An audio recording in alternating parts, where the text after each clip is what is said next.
না, আমি আমার ন্যাচারালের মধ্যেই ছিলাম। আসলে ওই বলটা আর কি একটু ডাবল ডিসিশনের মধ্যে হয়ে গেছিল যে আরেকটু যদি ভালোভাবে কাভার করে খেলতাম হয়তো এমনটা হতো না, বাট আনফর্চুনেট হয়ে গেছে।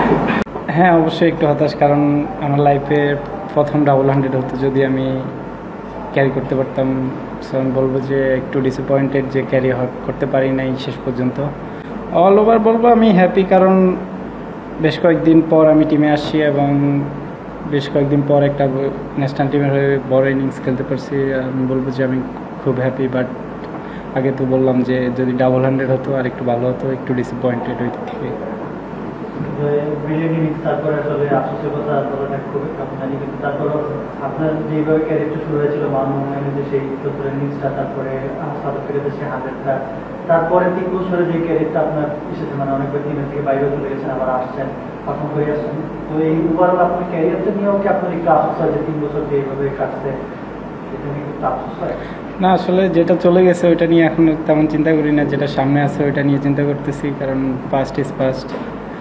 সামনে যেটা আছে ওইটা নিয়ে চিন্তা করতেছি, এখন আরও কীভাবে ইমপ্রুভ করা যায়, এখন ভালো করতেছি, ওইটা কীভাবে ক্যারি অন করা যায় ওটা চেষ্টা করবো। জয়, এইবার যে দলে ফিরলেন তার আগের কোনো এরিয়া নিয়ে কাজ করেছেন কিনা, মানে স্পেসিফিক্যালি কোনো মেন্টাল বা টেকনিক্যাল এরিয়া নিয়ে কাজ করেছেন কিনা, এবং সেটা কি এই ইনিংসে প্রয়োগ করতে পেরেছেন? হ্যাঁ, টেকনিক্যালি বলবো একটু চেঞ্জ করেছি। আগে যেটা ছিল, আগে হয়তো একটু সাফলটা বেশি বড় করতাম, ওইটা এখন একটু কমায় আনছি, এখন একটু ছোট করা হয়। সো এখানে একটু টেকনিক্যালি চেঞ্জ নিয়ে আসছি, তেমন আর বড় কিছু চেঞ্জ করা হয়নি। মানে মেন্টালিটি বা ইনিংস অ্যাপ্রোচ করার ব্যাপারে, মানে আপনি বড় ইনিংস খেলেন, আমরা জানি যে বড় ইনিংস খেলেছেন, আগেও টেস্ট 100 আছে, পার্সোনাল সেঞ্চুরি আছে, এবার একটা এনসিএল টি20 তো 100 আছে। তো হয়তো ওই মেন্টালিটিটা কি আপনি মানে ধারণ করতে পেরেছেন এখন, যে মনে হচ্ছে যে এরকম একটা ইনিংস খেলাতে সুবিধা হবে গোয়িং ফরওয়ার্ড? না, আসলে ওই এনসিএল টি20 100 থেকে আমাকে নিজেকে আর বুস্ট আপ করতে পারছি, কারণ ওইখানে খুব ভালো পারফর্ম হয়েছে। দেন এনসিএল 4 ডে তো ভালো পারফর্ম ছিল। সো আমি চেষ্টা করছি যে ওইভাবে ওইখানে যেমন ইনিংসটা ক্যারি করতে পারছি, এখানে এসেও যেন সেম কাজটা করি, কোনো ডিফারেন্ট কিছু করব না, জাস্ট নিজের যে লাস্ট এনসিএল যেভাবে খেলে আসছি ওইভাবেই ক্যারি করবো। যখন ব্যাটিংয়ে নামের শুরুর দিকে, মানে তখন আপনার মানে ম্যান সেটআপটা কি ছিল, মানে আপনি কি ওয়েট ক্যারি করতে চান, এবং যে বলটা আউট হয়েছেন এক্স্যাক্টলি, মানে যেটা এজটা হলো ওই বলটা আপনার এরকম মনে হচ্ছে নাকি আপনার মনে হয় যে একটু আর একটু সিরিয়াসলি টেনশন করলে ঠিকঠাক? না, আমি আমার ন্যাচারালের মধ্যেই ছিলাম। আসলে ওই বলটা আর কি একটু ডাবল ডিসিশনের মধ্যে হয়ে গেছিল যে আরেকটু যদি ভালোভাবে কাভার করে খেলতাম হয়তো এমনটা হতো না, বাট আনফর্চুনেট হয়ে গেছে। মাইন্ডসেটটা মানে নামেন আপনি বা আগের পরিকল্পনা থাকে তো দলের নিজের, ধরুন 159 ব্যাটিং করতে নামলেন, মানে নামার আগে পরিকল্পনা গেছিল মাইন্ডসেট? না, আসলে তেমন কোনো ডিফারেন্ট ছিল না, যে আগের দিন যেমন শুরু করেছি আজকেও সেম ওইতেই শুরু করার মাইন্ডসেট ছিল। আপনি আগামী 2-3 বছরে মানে নিজের ক্যারিয়ারটা আসলে কোথায় রেখেছেন? আফসোসের কথা বলছিলেন, আপনাদের সামনে টেস্টে এখন অনেক ভালো ব্যাটসম্যান আছে যারা আমাদের আইডল হতে পারে, যারা মুশফিক আছে, মুমিনুল আছে, শান্ত বা লিটনরা অনেক ভালো করছে।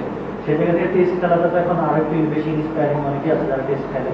আপনি আপনার ক্যারিয়ারটা মানে আগামী 2-3 বছরে কোথায় রেখেছেন? আর লঙ্কা ব্যাটসম্যানে আপনাকে বাংলাদেশেও মানে বড় একটা হিসেবে দেখা হয়?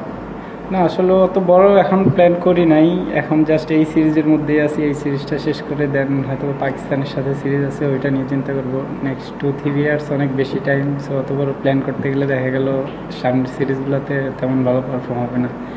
নেক্সট সিরিজ বাই সিরিজ যদি আগাই তাহলে হয়তো কন্টিনিউ করতে পারবো। জয়, দুইটা প্রশ্ন। একটা হচ্ছে আজকে শান্ত সেঞ্চুরি করলো, আপনি বলে শান্ত করলো, আজকে শান্ত সেঞ্চুরিটা ক্যাপ্টেন হিসাবে তার 4th সেঞ্চুরি, কেমন ব্যাটিং করলো, এবং মানে তাকে নিয়ে অনেক কথা ক্যাপ্টেন্সি ছিল না, মানে ক্যাপ্টেন্সি ছেড়ে দিয়েছে আবার ব্যাট করেছে, আপনার কাছে কেমন লাগলো? না, দেখেন উনি কিন্তু যখনই ব্যাটিংয়ে নামে খুব অ্যাগ্রেসিভ ব্যাটিং করে। আমরা যখন উপর থেকে ভালো স্টার্ট দিই তখন ওনাদের জন্য, যারা লেটে ব্যাটিং করে যেমন মুশফিক ভাই, শান্ত ভাই, লিটন ভাই, ওনাদের জন্য ইজি হয়ে যায়। তখন স্কোরিং অপশনটা খুব ভালো, আমি বলবো খুব ভালো একটা ইনিংস ছিল ওনার। আরেকটা কিছু জানতে চাই যে আপনাদের 2020-এর যে ওয়ার্ল্ড কাপ উইনিং টিম, সেখান থেকে অনেকেই টেস্ট টিমে চলে আসতেছে, ডেবিউ করতেছে, এবং সামুরাদও আছে এখন।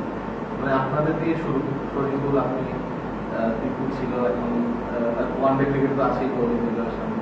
মানে ওই টিমের আপনাদের মধ্যে কি এখনো ওই ধরনের আড্ডা হয় কিনা যে ওই টিমের ওয়ার্ল্ড কাপ মিটিং দেখি ওই কারণে, এবং ওই টিমের মধ্যে কোনো কিছু ডিফারেন্ট আছে যে খুব তাড়াতাড়ি সবাই ডেবিউট করছে? অবভিয়াসলি আপনাদের রেপুটেশন অনেক ভালো ওখান থেকে, কিন্তু এছাড়াও কি কোনো কিছু আছে? না, আসলে তেমন এক্সট্রা ম্যাজিক্যাল কিছু নাই। আমরা যখন একসাথে দেখা হয় তখন আড্ডা দেই, সেই স্মৃতিগুলো মনে করি।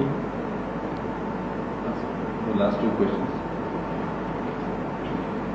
যদি বলতেন ম্যাচের অবস্থা নিয়ে, আসলে ব্যাটাররা ভালো করলো, বোলারও সেই বিকেলে ভালো উইকেট দিবে, আমি মনে হচ্ছে একটু আগে ছাড়লে আজকেই শেষ করা যেত কিনা, আর কালকে প্ল্যানটা কি থাকবে? না, আজকে খুব ভালো শেষ হয়েছে। আমরা শেষের দিকে তাইজুল ভাই, মুরাদ খুব ভালো ফিনিশ করেছে, এবং কালকেও হয়তো আমরা যদি আর্লি মর্নিংয়ে একটা দুটো উইকেট নিতে পারি তখন ওদের লেট অর্ডার ব্যাটিং চলে আসবে, তখন আরও ইজি হয়ে যাবে, হয়তো বা কালকের মধ্যেই শেষ হয়ে যাওয়ার চান্স থাকবে খেলা। জয়, গত 2 বছর আসলে একটু ব্যাট প্যাচের মধ্যে দিয়ে যাচ্ছিলেন, সরকারি ইনিংসে 50ও ছিল না, এই ম্যাচে সেঞ্চুরি করলেন, ডাবল 100-এর একটা সুযোগ ছিল। আর ঠিক ম্যাচের আগে দেখছিলাম আসলে আশরাফ নূরের সঙ্গে বা মোহাম্মদ সালাউদ্দিনের সঙ্গে আলাদা করে বেশ লম্বা সময় কাজ করছিলেন, মানে কোন কোন টেকনিকগুলো নিয়ে আসলে কাজ করছিলেন বা কোন কোন দুর্বলতাগুলো আসলে কাটানোর চেষ্টা করছিলেন এই সময়টা? না, এখানে আসলে তেমন কিছু নিয়ে কাজ করা হয় নাই। আমি বলবো যে আমার টাইগার্স ক্যাম্পে আরও বেশি কাজ করা হয়েছে। তখন টাইগার্স ক্যাম্পে আমাদের দেশি যারা কোচ ছিলেন ওনাদের অনেক হেল্প করা হয়েছে। আর সবল ভাই তো জাস্ট এই সিরিজে আসছে, ওনার সাথে আমার আগে তেমন কাজ করা হয় নাই, উনি জাস্ট 2-1টা পয়েন্ট বলে দিয়েছে। আর সালাউদ্দিন স্যার তো আগে থেকেই ছিল, উনি জানে আমার ব্যাপারে। সো বলবো তেমন কিছু বড় কিছু চেঞ্জ করা হয় নাই। ওরা জাস্ট আমাকে বলছে যে তুমি তোমার ন্যাচারাল খেলা খেল, যেভাবে পারফর্ম করে আসছো সেন্স খেলে ওইভাবেই খেলতে হবে। Thank you.